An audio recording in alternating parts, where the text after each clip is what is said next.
দেখো আমি এখন চলে এসেছি বেনারসি শাড়ি যেখানে তৈরি হয় সেই মানে জায়গাটা দেখতে, ঠিক আছে, সেই কারখানাটা দেখতে। তো সেটাই যে দেখো কিভাবে শাড়ি বানানো হচ্ছে তোমাদের সাথে শেয়ার করি, চলো। এই দেখো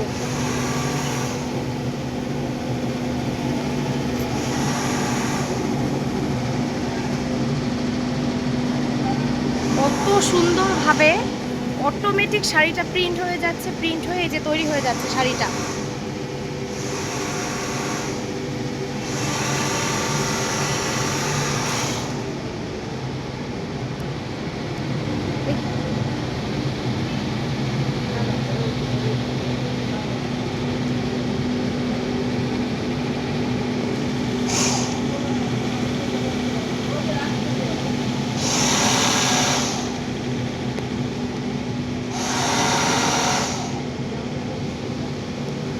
এই যে সব শাড়ি এখানে তৈরি হচ্ছে।